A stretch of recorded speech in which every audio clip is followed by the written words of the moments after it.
Hey guys, so I thought I would do a quick unboxing video. This is just an older unboxing video that I filmed at one point, but I never really liked how it turned out.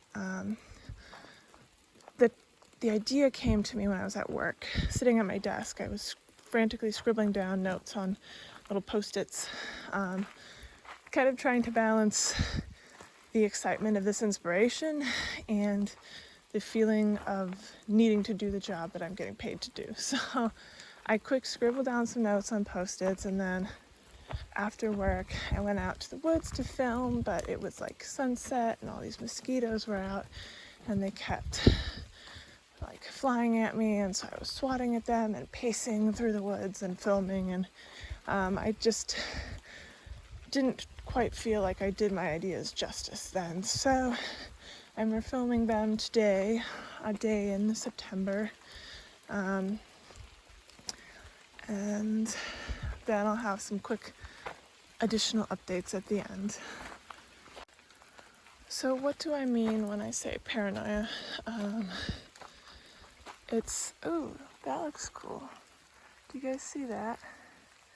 Right in the middle of the shot, there's a hole in that log. That's cool. I like that. Anyway, the first thing I want to talk about with this idea is culture. So first of all, what is culture? It's something that we're always a part of. Even if you look back in grade school, there were certain things that were just funny, and no adult necessarily taught the kids that a word was funny. They just all decided that it was, and if you accidentally said it, then the whole class would, burst into laughter.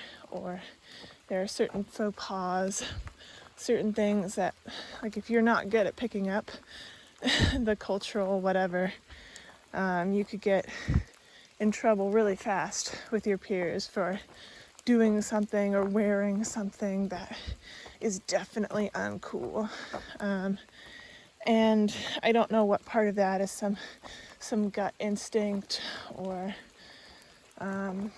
where it all necessarily comes from, but you pick it up almost by osmosis as a part of the culture, and it's always with you. So like further in life you learn about things like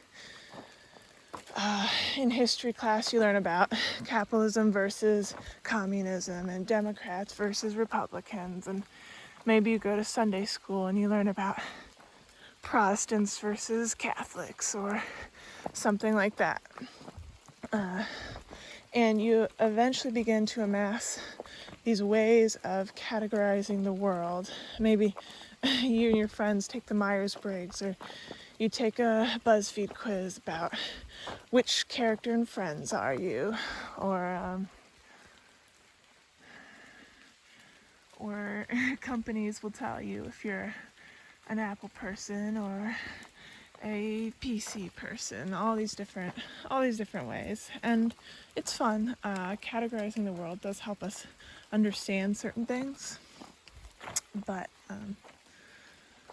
it does mean that you go forward into the newness of your life, categorizing things based on the past, back into what you already know. So what do you do when you discover something that you can't categorize in that way? Maybe you meet someone who has a certain newness, a certain mystery factor that you don't quite know how to come to terms with. So what do you do? One example would be culture shock. You go to a new country or new region, and suddenly your cultural background, kind of like an accent, you view it as this neutral thing that's not there. I don't have an accent, but suddenly it comes at odds with something that someone else is doing, and either they really offend you with some innocuous little thing that's not rude in their culture but is in yours, or vice versa. You find that even though you view yourself as this really good person who follows all these cultural rules to be nice, suddenly some nice thing that you did isn't nice to someone else. And And there are different ways of dealing with that dissonance, accepting it, realizing that there's probably a lot of blind spots that you don't see about the assumptions you're making every day about your world, or you can add a new category to your way of classifying things and figure out how and why exactly your culture is still superior, or which elements you want to bring into your life, but all again within a framework of contextualization. So there's different ways that people deal with culture shock. And then this other idea is something that I'm calling paranoia, I guess. I can't speak to everything that paranoia is as a word, as a concept, as a psychological phenomenon, but if you ever get this creeping sense that there's something you don't understand in the world, you could think of that as paranoia, and however much you might want to try and stretch your own understanding of the world around that new concept, there is a sense that it wouldn't quite fit. And some people deal with this through blind spots. There's huge swatches. There's huge swatches of their life that they leave in the blind spots that they don't bother to address. And maybe you get this creeping sense that like your expectations for life don't seem to be matching up with reality, and like things seem unfair and you don't know why things are happening the way they are, and they don't match your inner narrative, and why don't they? And that could be a sign that there's sort of things you haven't addressed, and maybe they seem unpleasant to address, but they don't have to be. New ways of viewing the world can actually empower you. They can give you new tools you didn't have before. And like some languages have words that you just don't have in your language. And those words can help you describe things that were sort of unspoken in your life before. But when you start to confront the unknown, there is inevitably a sense of fear. And I think part of that is this idea, which I've heard described as the ghost in the machine. It's very interesting. It's sort of the way culture can take on a life of its own, if that makes sense. This ghost in the machine. So like, for example, if a librarian shushes you when you're a kid, that informs your idea of future librarians and future libraries, and you might even teach your kid to be quiet in a library. You might shush them preemptively so that the librarian won't shush them. This is one interaction taking on a life that continues beyond itself, and the brain calibrates these estimates of the world based on small data points that it weighs based on perceived threat. So like the librarian shushing you might seem very threatening because we rely on each other culturally and don't want to become outcasts. So we might even weigh another person's opinion heavier than, say, scientific data of risk or environmental catastrophe potentials, things like that. And like one way that I think about this is through stereotypes. So if you were to say, take a snapshot of America in 1923, let's say, you would be able to say, all right, there's this many men and this many women, and here are the mindsets, here are what people think about hard work or religion or whatever. Here are the racial breakdowns, the cultural breakdowns, the religious breakdowns of percentages of different people. And you could say, well, this is America. This is what we're made up of. But any group is made up of individual instances, in this case people, or in the case of culture, individual interactions, times that ideologies came into play in the world. But like, people are always changing their mind, and are always dying and being born, and people are falling in love and bringing the future into existence, because children are our future. And so at any point, the culture can pivot on a new interaction. New input is possible, but the idea is that the ghost in the machine tends to continue us along the path set up by previous interactions, and sort of give the past, even people who are long gone, these ghosts of people, a say in the future of our culture. So like, if you know that culture has an impact, and it can even be a scary impact, for like a small example, if there's someone racist or sexist in your life, they could have a legitimately really negative impact on you if they don't like you, because we do as humans rely on each other for support, and one person who's out to get you can actually ruin your life in a way if they have the right leverage and they have it out for you. So it's very easy to see how truly dangerous culture can be, like beyond just one, horrible neighbor. Like, what if that neighbor begins to infect other people with his ideas, and suddenly you've got, what is that called? Suddenly you've got fascism, and suddenly you've got a dictatorship, and suddenly you've got a massacre, a genocide. These are all ways that ideas can become incredibly dangerous to people. And yet, all of these ideas are rooted out of fear. The racism, the sexism, the crazy dictators. I mean, some of it is selfishness. There's certainly enough little bit of evil in humanity to have there be something to really be afraid of. And yet, so many times when I see people who are lashing out and full of vitriol and hate, I feel bad for them, because I can see how fear has totally overcome their mind and corrupted their heart, and made them really quite sad and bitter, when their life, I think, could have gone quite a different way. Not that I feel worse for the oppressor than the oppressed, but there's definitely this culture war that can become an endless cycle of fear, and the only way out of it is to get beyond fear somehow. So how do you do that?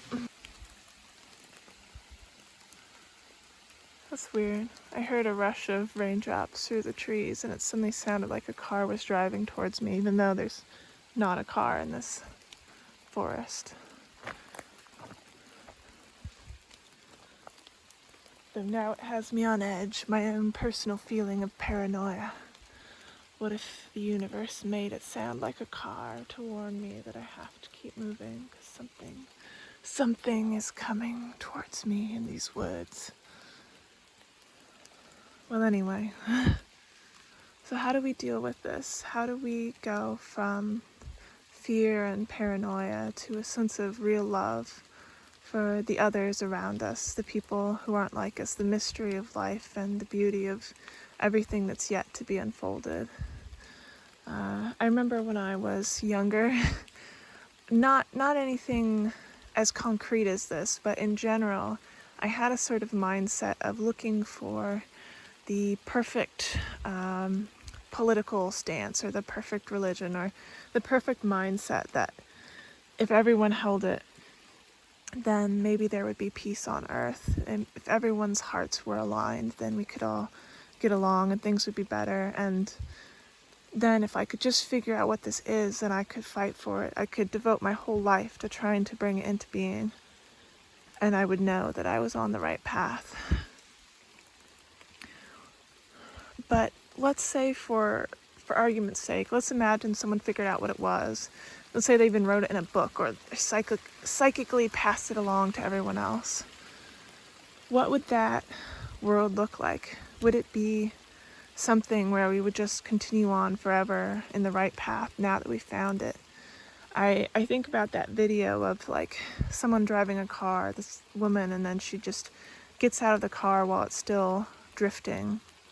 And for a little bit, it looks like the car is just going to keep going along the road without her. And then it starts to veer and it crosses the median and crashes into another car at slow speed. No one was hurt that I could tell, but I think that culture and politics and all of it is meant to serve people, individual people and their hearts and their need to explore what it means to be human and to be free. And ultimately, the culture itself has no inherent value or virtue, nothing that that it can sort of fight for its need to continue on, except the extent to which it helps and heals the people that are in it.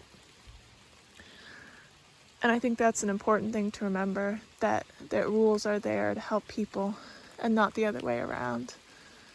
That the end goal of any of this is the human spirit and its journey.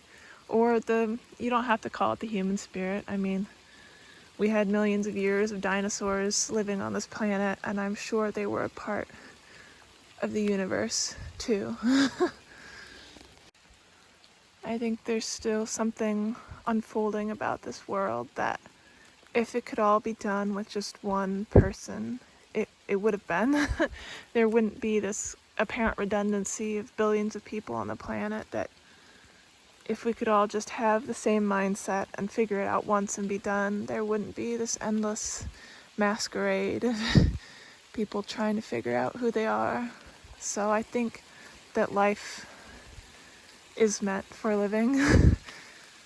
And if you can respect the beauty in that mystery, that great mystery that we're just a tiny, tiny part of, then you can find a lot greater peace in the unknown than you would if you just wished it would all fall into place and tried to sweep away the things that didn't push them under the rug or categorize them as the other and wage a culture war against them. There's a lot of beauty in this world. One final note, I remember growing up, I used to really like Harry Potter, and I think I absorbed a sort of personal narrative almost from this. I guess it's cultural, even if you get it from a book, but there's this narrative, this subtext of even if everyone picks on me and doesn't believe in me, I know I'm right, and one day the facts will bear me out, and I will be the hero. There's a lot of sort of, I mean, it's a common cultural construct. I'm not giving J.K. Rowling credit for inventing it or something, but I think it can be a very harmful way to take a step back from interacting with people and just living in your mind, which I did a lot of growing up. And of course, there are different coping mechanisms for every situation. Some days you can't get into an argument. You just have to sit back and say, let them think what they'll think. I know what I know. But maybe you could have a whole arsenal of different ways to deal with situations, or maybe there's some situations that you go into and you just don't have a narrative that you're following, because narratives lead somewhere. And we live in a world with a lot of narratives that are very high stakes, that if you follow this religion, you'll get into heaven, or if you believe in hard work and the spirit of America, then one day you might be rich.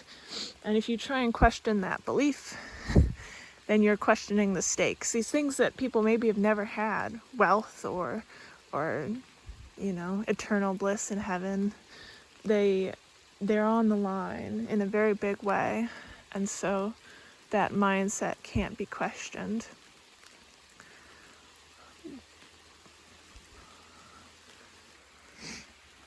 But if you know a sort of beauty that's beyond the narratives, because it's immediate and present for you right now, because it's completely true and present in your heart without having to reach for it, then maybe that empowers you in some way, makes you stronger, makes it easier to face the challenges and the mysteries going forward that you face.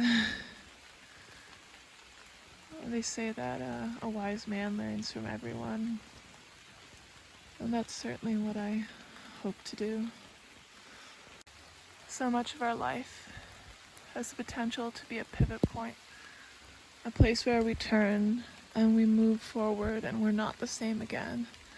And I truly hope that the next time you feel fear, you use it to pivot instead and find something a little bit more true. Yeah, anyway, speaking of fear, I'm freaking myself out in these dark woods. I keep looking over my shoulder, so I'm going to head back. But this has been good. Finally getting my thoughts out there. So many things come into my life, and I don't ever fully express them, and then I end up in this in-between place. And I almost tripped over a log there. I didn't notice until I stopped filming that I'm freezing cold. My hands, my body is shivering, but I held it together for the sake of an idea. Isn't that the human way? We love ideas, we live for them, they color our whole world. And although ideas can be very misleading, they can be beautiful too. Like a bouquet of flowers that will one day wilt and die, but is still beautiful enough to put out on the table for now. That's how ideas could be. Yeah, it's very validating to feel my feelings and put them in a video or not, but know that I existed at this time and felt these things and thought these things, and maybe if you hear me thinking these things, you'll remember something that you were thinking too, and we'll have a world with more beautiful ideas, more people who know that their thoughts are beautiful and their ideas are valid, and that they're here for a reason, to think them and to be here and breathe the air and see the sky and be a beautiful part of this world.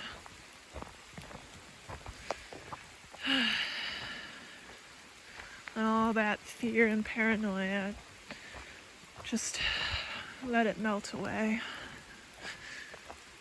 You were meant to be here, and so was I. So was I.